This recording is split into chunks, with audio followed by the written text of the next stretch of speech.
10 seconds, 5 seconds, begin. தலைவர் அவர்களே, கல்வி மானிய கோரிக்கையின் மீது என் கருத்துக்களை தெரிவித்துக் கொள்ள விரும்புகிறேன். இன்றைய தினம் நான் இந்த விவாதத்தை துவக்கி வைப்பதில் பெருமகிழ்ச்சி அடைகிறேன்.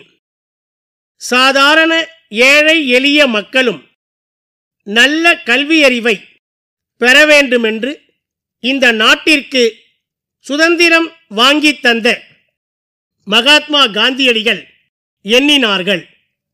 அதற்கேற்ப பல திட்டங்களை தீட்டி கல்வித்துறையில் மறுமலர்ச்சியை ஏற்படுத்தி வரும் அரசிற்கு என்னுடைய பாராட்டுக்களை தெரிவித்துக் கொள்கிறேன்.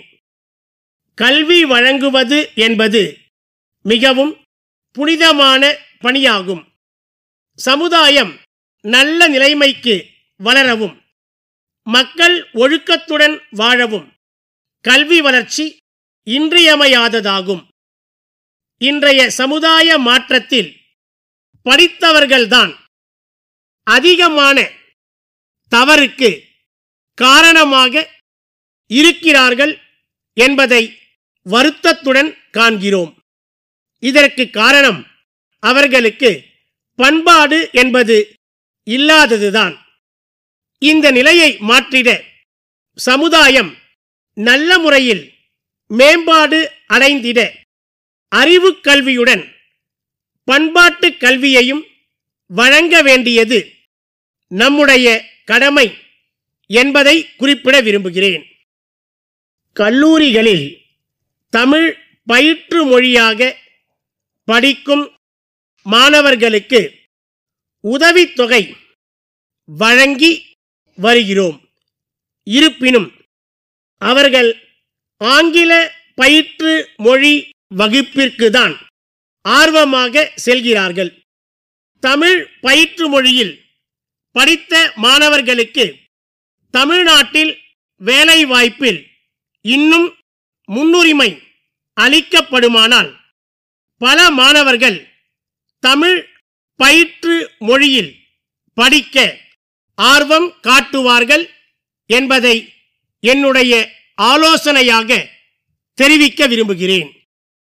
நூலகங்களுக்கு ஒதுக்கப்படும் நிதியில் பெருமளவு பணம் ஊழியர்களின் ஊதியத்திற்கே சரியாகி விடுகிறது என்ற நிலை இன்றைக்கு இருந்து வருகிறது. நூல்கள் வாங்குவதற்கு அதில் 10% கூட மிஞ்சுவதில்லை. எனவே நூல்களை வாங்க அதிகமான நிதியை ஒதுக்க வேண்டும் என்று கேட்டுக்கொள்கிறேன். அத்துடன் நல்ல நூல்களை தேர்வு செய்து அவற்றை நூலகங்களுக்கு வாங்க குழு ஒன்றை நியமித்து குழுவின் பரிந்துரைப்படி நூல்களை வாங்க வேண்டும் என்று கேட்டுக்கொள்கிறேன். அத்துடன் பதிப்பாளர்கள் நிர்ணயிக்கும் விலைக்கும் நூல்கள் வாங்குவதை தவிர்த்து நூல்களுக்கு அவற்றின் தரத்தின் அடிப்படையில் அரசே விலை நிர்ணயம் செய்து அதன் அடிப்படையில் நூல்களை வாங்கலாம் என்ற எனது யோசனையை தெரிவித்துக் கொள்கிறேன். அருங்காட்சியகங்கள் பல்வேறு மாவட்டங்களிலும் ஏற்படுத்தப்பட்டுள்ளன. மாணவ மாணவியர்களும் பெரியவர்களும் வெளியிடங்களிலிருந்து வந்து அவற்றை பார்வையிடும் போது உரிய விளக்கங்களை அவர்களுக்கு அளிக்க வேண்டும். இப்போது அது போன்ற நிலை இல்லாமல் இருக்கிறது.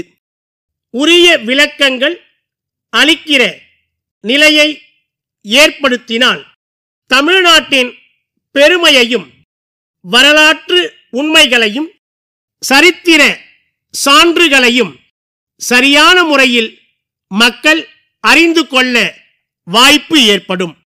இதன் மூலம் நமது புராதன சின்னங்களின் வாயிலாக நமது நாட்டை பற்றியும் நமது பகுதியை பற்றியும் உள்ள சரித்திரத்தை வளரும் இளம் தலைமுறையினர் அறிந்து கொள்ள முடியும்.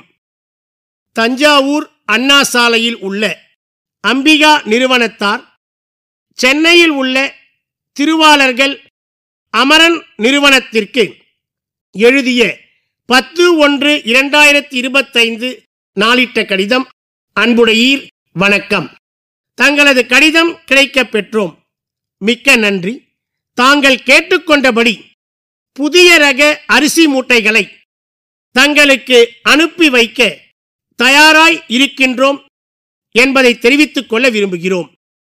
நாங்கள் தஞ்சாவூர் மற்றும் திருவாரூர் மாவட்டங்களில் நேரடியாக சன்ன ரக நெல் கொள்முதல் செய்து அதிலிருந்து சிறந்த ரக அரிசி உற்பத்தி செய்கின்றோம்.